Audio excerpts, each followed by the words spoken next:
Thank you, members of the media. Today, the Deputy Secretary-General is going to present to yourselves the outcome of our special National Executive Committee meeting that was convened yesterday to deal with a number of issues out in the public. Over to you, DSG. Thank you very much. Good morning, gentlemen. And Fifi, there's no ladies from the media. Thank you very much for being here on this cold morning. The National Executive Committee of the ANC convened virtually in a special session on the 5th of July to consider the developments in KwaZulu-Natal arising from the sentencing of former President Jacob Zuma for contempt of court. The NEC received an input from the President as well as from the SGO, myself, and the KZN provincial leadership. The special NEC observed that this meeting takes place in the context of an intense COVID-19 third wave, with the more infectious Delta variant having a particular devastating impact. The NEC reiterated its support for the level 4 restrictions to allow us to flatten the curve and urges all South Africans to observe utmost care during this time, wearing masks, physical distancing, avoiding gatherings, and using hand hygiene. On the situation in KwaZulu-Natal, the NEC considered the timeline of events that led to the Constitutional Court judgment, which sentenced the former president to 15 months in prison for contempt of court. The NEC further noted, amongst others, the following political developments and narratives over the last 6 days and the implications for social cohesion and stability in the country. Failed attempts at national mobilization, at organizing shutdowns, lawlessness, and mass protests against the Constitutional Court ruling. That was our first observation. The counter-revolutionary calls for violence and even civil war, parading of armed groups, flagrant display of weapons and firing of guns, as well as the activities particularly of some individuals operating under the banner of Mkhonto we Sizwe Veterans Association. Populist attempts by some to use retrogressive and opportunistic ethnic mobilization for their own opportunistic objectives. Deliberate defiance of COVID-19 restrictions, with a call for people to gather in numbers from different areas, presenting the real danger of large-scale transmission of the virus.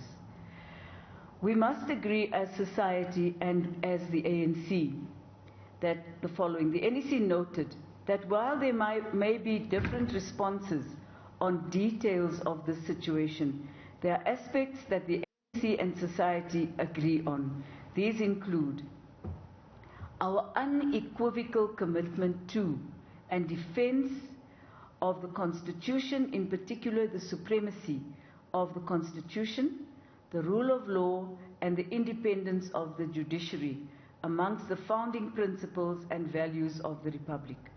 The NEC reaffirmed our understanding that we consciously chose a democratic system and constitutional dispensation. It was not an accident, concession, or a compromise, but rather an expression of our fundamental values and beliefs as espoused by the African Claims, the Freedom Charter, and the Harare Declaration, and the constitutional principles. The meeting stressed that it must always be clear that the interests of an individual cannot take precedence over or jeopardize the interests of our democracy or that of the nation. That our commitment to a constitutional democracy encompasses a commitment to fundamental change or radical social and economic transformation. The one without the other does not work. So that all can enjoy the social economic rights enshrined in the Constitution. Reaffirmation of the provision in the Bill of Rights that everyone is equal before the law, has the right to equal protection and benefit of the law, and conversely that every person has an equal responsibility to respect and observe the law. The NEC hereby reaffirms that all our democratic institutions, including the judiciary and law enforcement agencies, shall always be defended from political attacks, so that they do their work without fear, favor, prejudice. That any attempt to respond to legal and judicial matters through threats and acts of violence from any quarter is abhorrent and should not and will not be tolerated. That all South Africans, including ANC members and leaders, have a responsibility to protect themselves and others against COVID-19 and to observe the measures put in place to fight the spread of COVID-19. No one is exempted from complying with the regulations and restrictions. That the South African nation is founded on the principle of unity in diversity, and the sustenance of our democracy requires that we constantly ensure the assertion of the values of non-racialism and rejection of any manifestation of ethnic chauvinism. That the Commission of Inquiry on State Capture should be supported, and all individuals who have been invited to appear, including members and leaders of the ANC, should cooperate with the Commission. That the South African Police Services, and especially those deployed at Nkandla this past weekend, managed the volatile situation as best as they could, avoiding a situation in which deliberate acts of provocation may have resulted in bloodshed, using human shields. That call was made. The SAPS must, in carrying out its public order responsibilities, in all circumstances, use restraint and prevent unnecessary loss of life. That the former president is still exploring various legal options, including to the Constitutional Court. The ANC will do the following. The NEC stated clearly that the current situation in KwaZulu-Natal does not represent a popular uprising, but has been engineered from within the ranks of the ANC. The NEC must and will ensure that it manages this situation in a manner consistent with our mandate of renewal and unity. In this regard, the NEC took the following decisions. To reassert our fundamental commitment to the thoroughgoing renewal of the ANC with the aim of reasserting our historical values, including revolutionary morality and discipline and selfless service to our people. Reaffirm support for the leadership of the ANC in KwaZulu-Natal and instruct those from our ranks who are trying to undermine this leadership to desist from trying to divide the ANC in the province and nationally. Reinforce the KZN PEC by strengthening the team of NEC deployees to the province. Ratify the NWC decision for the immediate disbandment of MKMVA and the MK Council, and confirm the establishment of the MK Veterans Unity Conference Preparatory Committee and the 60th Anniversary Committee. State unequivocally that the actions of sections and individuals of MKMVA in the year that we are due to celebrate 60 years of Umkhonto we Sizwe, which as a liberation army prided itself on its discipline, is a shameful blight on this proud history. The threat of violence aimed at undermining our democracy and its core institutions is counter-revolutionary, akin to similar displays and acts by extreme right-wing elements. We instruct the SGO and provincial secretaries to urgently investigate and initiate disciplinary action against the organizers responsible for the incitement of violence and defiance of COVID regulations, and individuals responsible for burning the ANC regalia and other acts of ill discipline which violates the ANC's constitution and code of conduct. The NEC calls on all its structures, leaders and members to ensure that we remain focused on the key tasks confronting the nation today, in particular the fight against COVID-19, economic recovery and reconstruction with a focus on job creation, social support to mitigate the impact of COVID-19, strengthening local government, improving the provision of basic services, and preparing for local government elections. Organizational renewal and unity, which in the immediate term includes completing the candidate selection process, convening of BBGMs, and regional conferences, as well as regular political engagement with structures. The NEC will in the coming days, brief and engage with all its structures across the country on these decisions. Thank you very much. Thank you very much, DSG. We have got a WhatsApp line. Amos, you can share if we have got questions coming on the WhatsApp line. So that's the only way then we can reach them out to the DSG. And then there are also members of the media here. Maybe we should give the ones that are here first preference, and then from there we'll go to the WhatsApp line. Sure. Gavin, is it Paladi? Pilani, ne? Yeah. And Ndebo. Okay. In that order. Thank you, Jessie. Gavin here from ANC. Are you specifically only taking disciplinary action against people who organized the rally there, or are you taking action against people for what they have said on the stage? I'm specifically asking about the suspended Secretary-General. Do you view that as a matter which requires the ANC to take disciplinary action against him? Mr. Duarte, did the NEC call on the President to accept the outcome of the Constitutional Court application next Tuesday and report to serve his 15 months, if that is what the outcome is? And then there appears to be a public impression that the former president is pursuing the court challenge but doesn't want to go to jail. I just want to get the ANC's view on this. Are you seeking any sort of political solution, or do you believe that if the time comes, South Africans should prepare to see the former president going to jail? Thank you. Okay. Are you covered? Okay. Them. Okay. I just want to know if the ANC or the NEC have engaged with the former president following what happened outside his home in KZN. And secondly, I just want to know again, there's been accusations that it seems the NEC is out to disband all the structures. For instance, the MKMBA, the structures that are seen not to be, maybe not in disagreement with the NEC, but the structures that are seen to be supporting the former president. It seems everyone who seems to be supporting the former president. The structures, MKMBA, the provincial structures, the regional structures that seem to support the former president are being disbanded. Is that the case?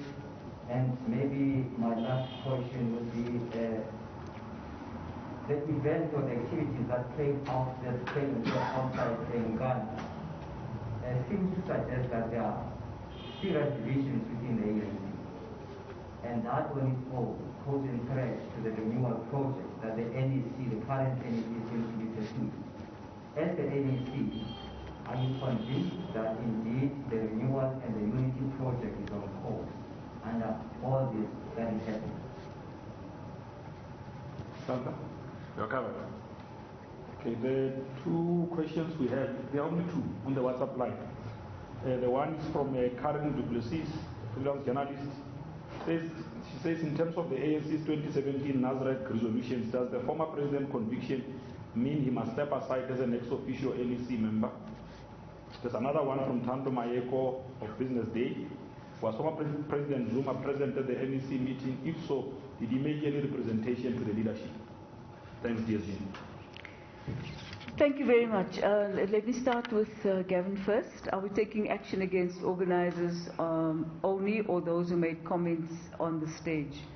With regard to the comments made by the Secretary-General of the ANC, what we're doing this morning is trying to understand. We will be asking him to explain himself, basically. There were two versions. One version was a newspaper version, which was clearly incorrect. The second version was what we ourselves heard, is the Secretary-General calling on those structures who are going to be disbanded for any reason to to disobey. I'm not using the exact word that he used, but to disobey the leadership. Let me just say about that. Firstly, there's no structure in the ANC that is disbanded because it is against any individual or in favor of any individual. Structures in the ANC at the moment are undergoing a process of renewing their mandate. So branches whose mandate has expired are in the process of holding branch meetings to elect new leadership. Similarly, there are regions whose mandate have expired who are in the process of doing the same. They make that decision on their own. So how would a branch general meeting take place to elect a new leadership? The secretary of the branch would convene the meeting. We have no say in it. We have no way of giving it any kind of influence or direction.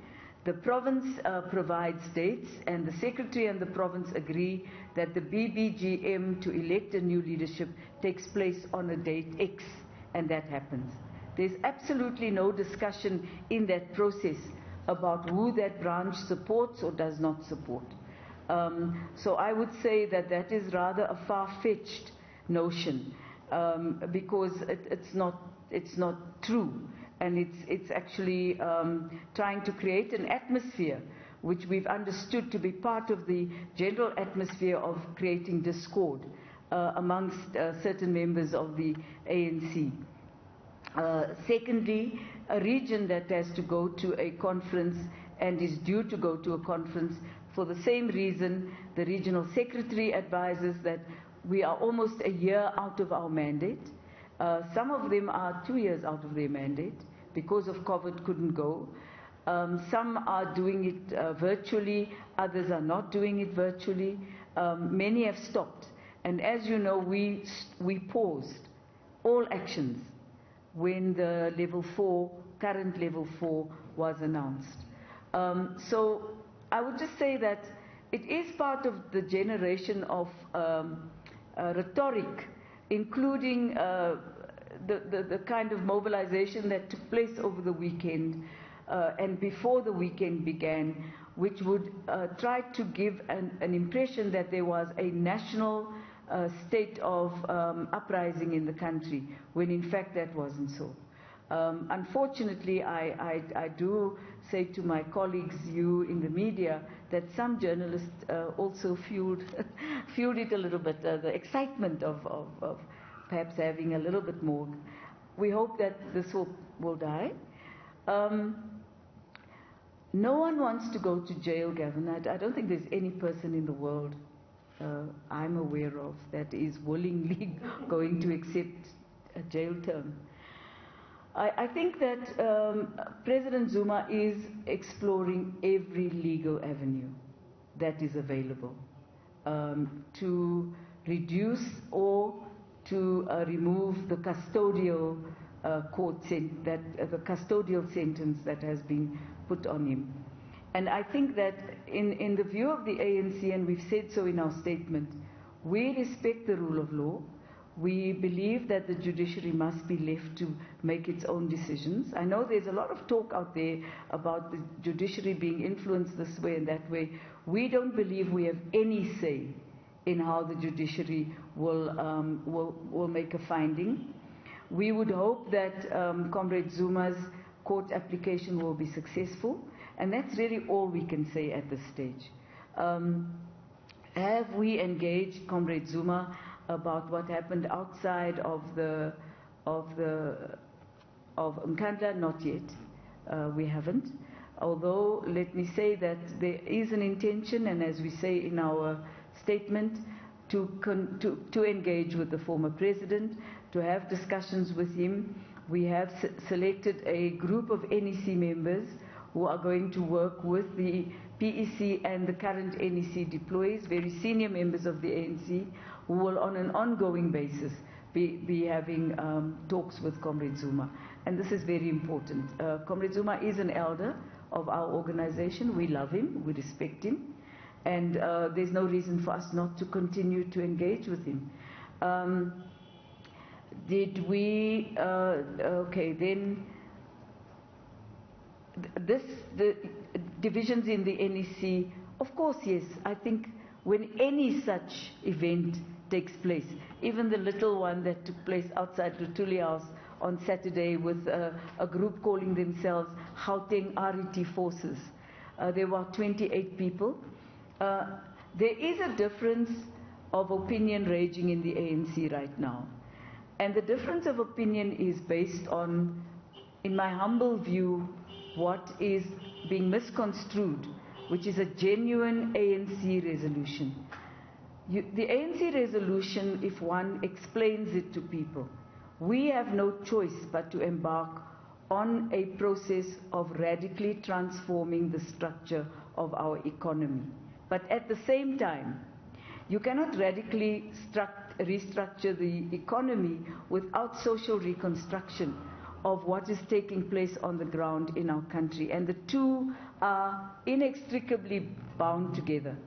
And when we will be, over the next weekend, exploring and expanding on the policies of the ANC vis-à-vis economic recovery, it is precisely at the core of our economic recovery plan that we must have an economy that works for all the people of South Africa. You can't have an economy that is one-sided. Our economy has not grown for a while. And it's not just about 2008. It is it's been a long-moving trajectory of limited growth for various factors. And I think at another meeting with yourselves, we'd be very happy for Eno Godongwani to come and explain where we're going and the direction we're taking. But having said that, we cannot not restructure the structure of the economy of South Africa and eradicate poverty and lift our people out of poverty. Now, some elements in our organization decided to use the term RET as a mobilizing tool and an accusation that the resolution of the 54th and 53rd conference was not being implemented. And they've mobilized a whole range of young people, but they don't sit down and explain to the young people what is in fact happening to try to restructure the economy. So there's no content except the slogan. It's worrisome. When you're talking to the youth in this country who are unemployed, who are poor, who are educated and poor, and educated and unemployed, we need all of us to be very clear what we say. The ANC's commitment is to undo and eradicate poverty, is to create sustainable jobs. But in the atmosphere of this COVID pandemic, jobs are difficult to come by, and we all understand that. Secondly, let me also say that, because you didn't ask the question, I'll answer a question you didn't ask. COVID-19 is real. And there are many skeptics out there who are now beginning to say that COVID-19 is part of a conspiracy.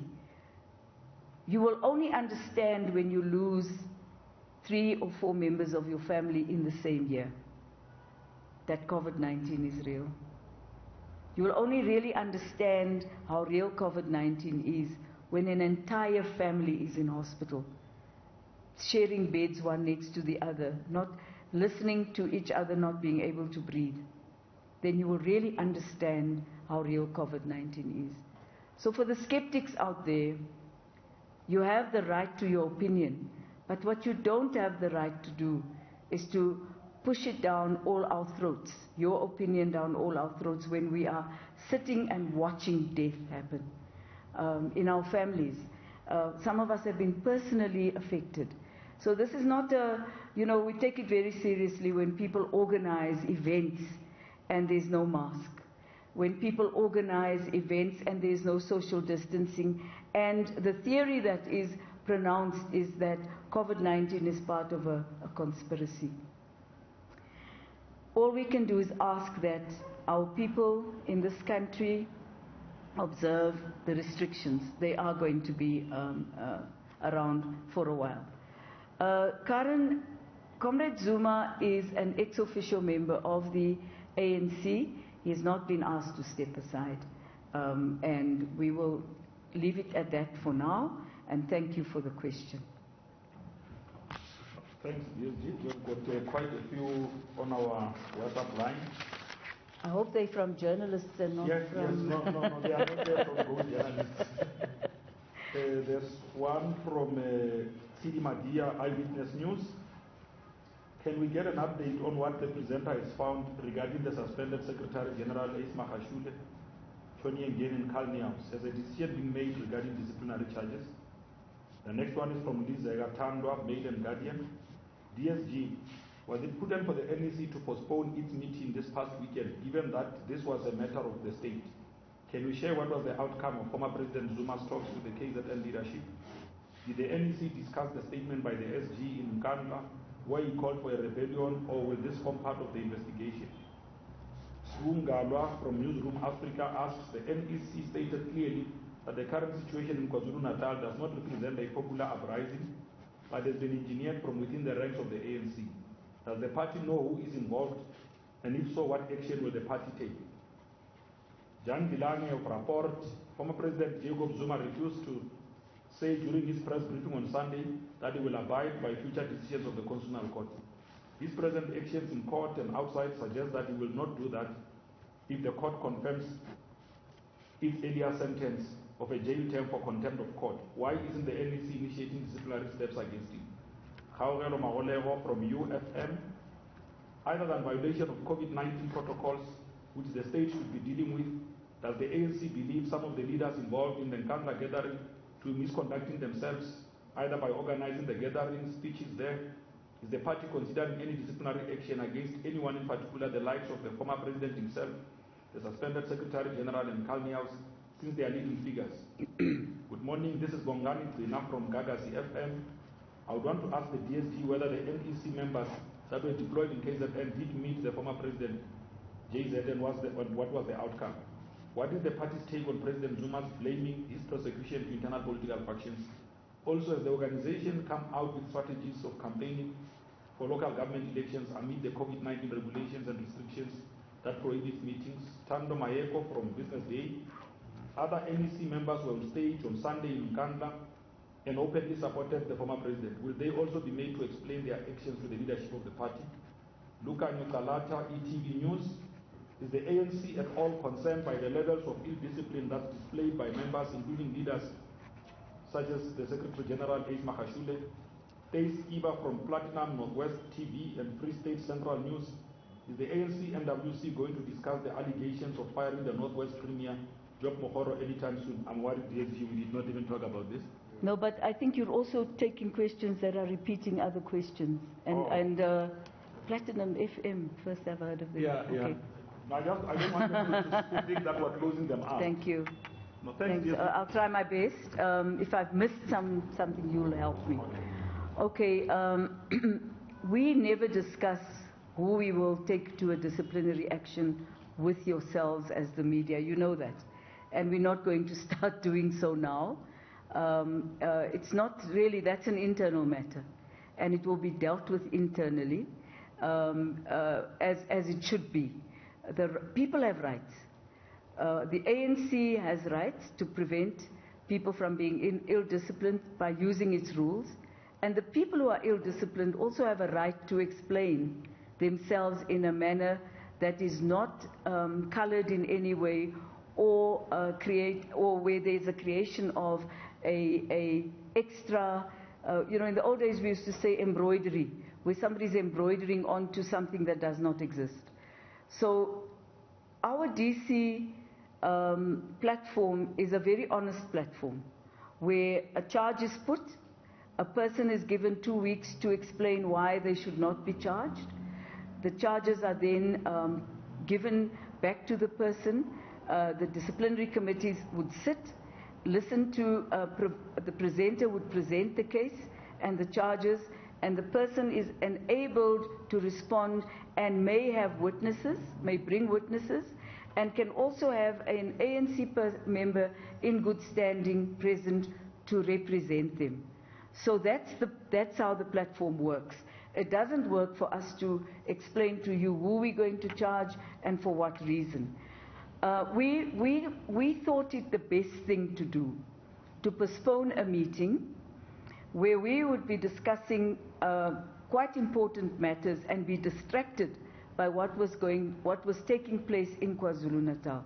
Furthermore, once we heard that people were being moved from Port Elizabeth in Gqeberha, I'm learning, in the main, I'm learning, and also from Mpumalanga, from the Free State and other parts, small groups of people being brought to Nkandla, we thought that it would need a hands-on approach. And indeed, as the President said, you were in our meeting. I don't think we need to pretend anymore with one another.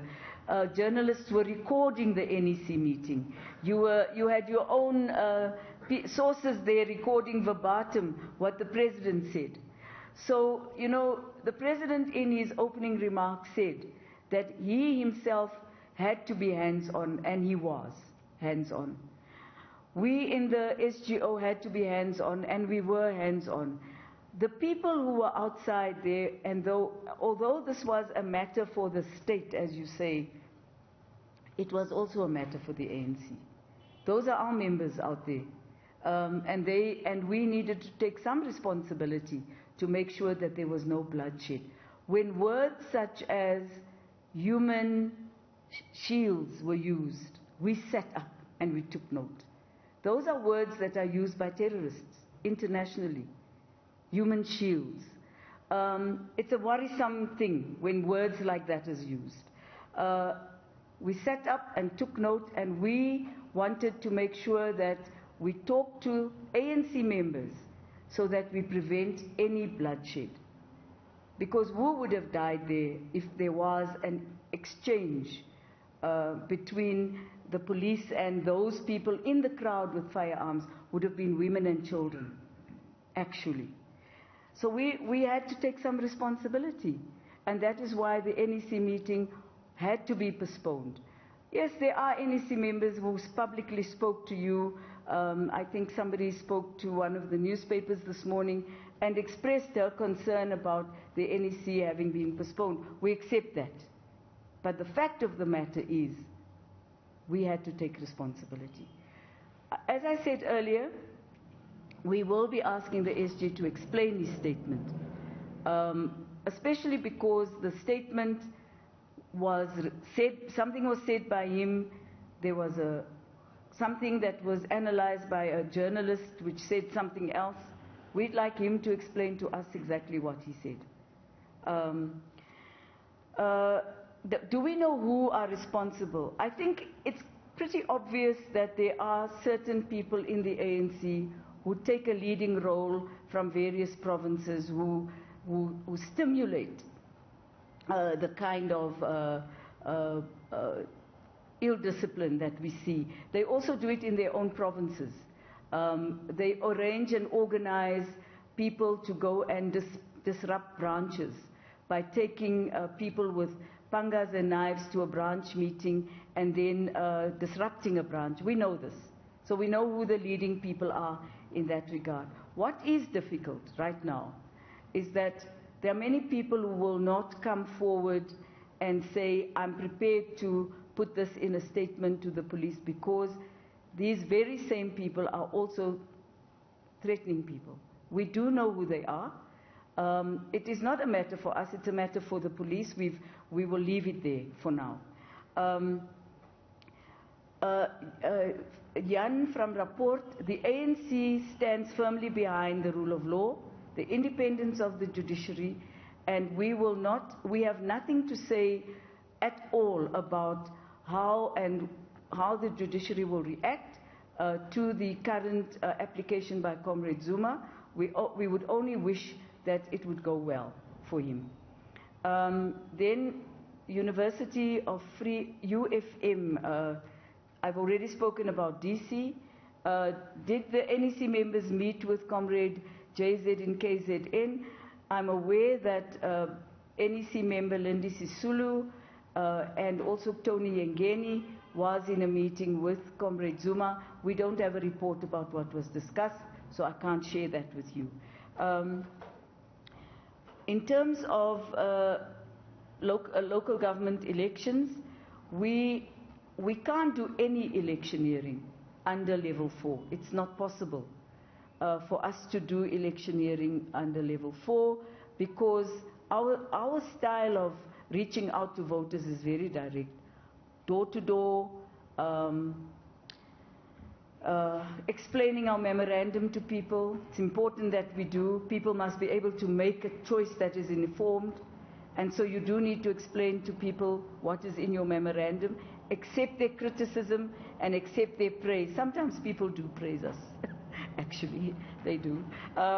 So what we're doing is we have made a submission to the NEC inquiry in which we have said that if we cannot have the elections on the 27th of August as has been announced but not promulgated, then we would ask that they look for between 1 and 6 months for the election to be postponed, but taking into account the constitutional imperatives that guide elections. As you know, the Constitution limits us to elections to take place 90 days after the last election. We've already passed that point.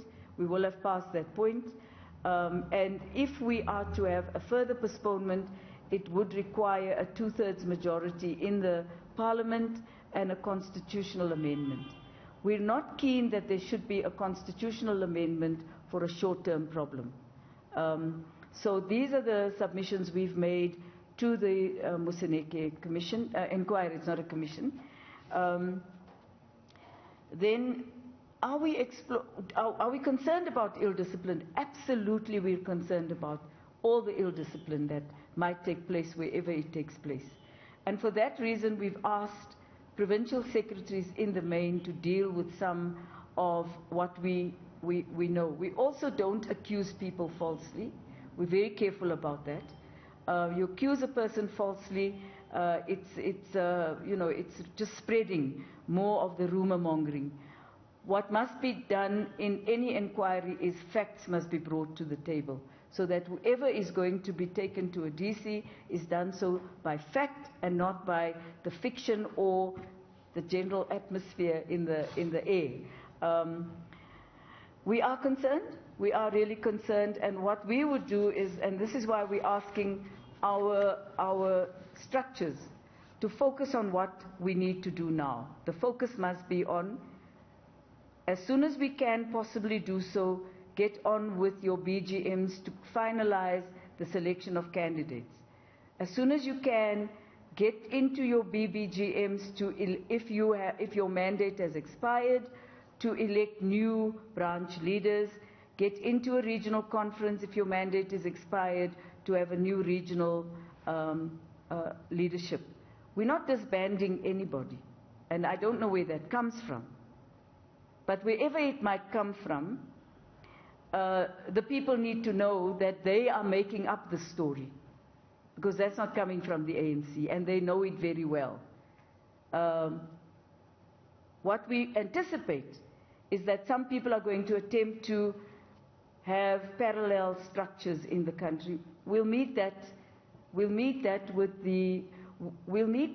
it comes. The ANC will not be deterred by threats, and we will continue to work very judiciously to have renewal and unity. Take you back to the briefing in a moment. Or the tenure of the current ANC, how would you describe it? Is it just a cacophony of noise that will pass, or indeed the ANC is faced with a number of challenges? How would you describe this tenure? Okay, Gavin? Thank you so much. It's Kelvin from ENCA again. Did the NEC reach a consensus or an opinion on whether or not the custodial sentence given to the former president by the Constitutional Court was the correct one? The former president has raised issues with what he says is detention without trial and a slide back into apartheid-era rule. It's a very serious allegation to make considering South Africa's history. What was the NEC's view on this? Do you reject that? Now that the MKMVA and MK Council have been disbanded, will the NEC send NEC members or MK veterans to demobilize those outside Nkandla, or do you accept that you have no control over those people?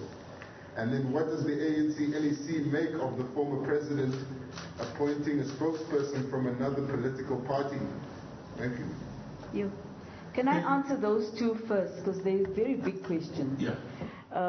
Firstly, the current NEC is an elected collection of leadership that represent the aspirations of people who believe that we need to transform South Africa and create a South Africa which is non-racial, non-sexist and united. We are not an homogeneous group of people. We have different views, we come from different backgrounds. There are older members of the ANC in the NEC, and they're very young people who are in that NEC as well. So it is a mix of people who are able to provide us with a strong sense of what a broad church is about, so that we have various opinions and not just one staccato way of thinking. And this is what the ANC over the decades has been about, is to bring on board many different views and opinions, and to express those opinions in our structures, criticize each other, accept criticism. What is different, somewhat different, is the incumbency of the media in every meeting that we have. That's very new. We do struggle with that because it restricts us in many ways from speaking openly. Many of us would like to speak very openly, writing little notes and making sure that we say, very carefully selected words. This is not a good way for any liberation movement to continue, and that is one thing that we are extremely concerned about. Did we discuss the custodial sentence? The ANC is not going to enter into the question of custodial, non-custodial. That is entirely between Comrade Zuma, his legal team, and the state. We have no role to play there except to continue to support Comrade Zuma in any way, whichever way it goes, whichever way we can. Are we not able to control the people outside Nkandla? I would say very respectfully that the fact that we sent people down to KZN and we were able to avert bloodshed must say something to you. And I think that answers the question, actually. You asked so many questions, I even forgot. But I think that I've covered mostly what. And then about the appointment of a person from another political party, that is the choice entirely made by Mr. Zuma on his own. We cannot make a comment about that. We are interested in the why part as well, but we cannot make a comment about that. To make a comment means that we're giving a status, once again, which I'm sure is what the question is trying to do, is to give a status to a person. We don't do that. It's not our business, actually. We heard that said, and as I said, we do not wish to engage on the custodial matter whatsoever. Thank you. Okay. There was a question from Deb. Did I miss? Yeah, it wasn't really, maybe, I don't think you understood the question here, too. What I was asking, looking at the challenge that the ANC is facing now, would you say, for the first time in the history of the ANC post-1994, is this the trying time for the NEC, or is this the worst time for the NEC? How would you describe it? There's no worst time. Let me say, look, in the history of the ANC, there have been very bad times. There were many times in the 60s that were difficult. I don't want to go into all of those. It is a difficult time, and no one is denying that. What we're saying is that difficult times have been had before, and we've been able to emerge out of them because we sit down and we discuss. And we discuss in a manner that is open and fair to each other, sometimes harshly critical of one another, but the ability to rise out of it has always been there.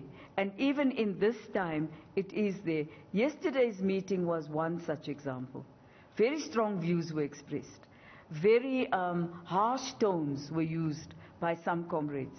But in the end, what mattered most was the principles upon which our organization lays its foundations, and that everybody in that meeting unequivocally supported the rule of law, unequivocally supported the independence of judiciary, unequivocally supported the constitution of the republic.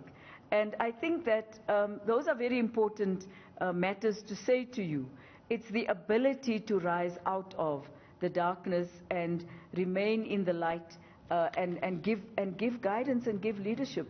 And I think that I don't understand the question quite, because it's a very theoretical question, and it's a question that has its own answer in your head.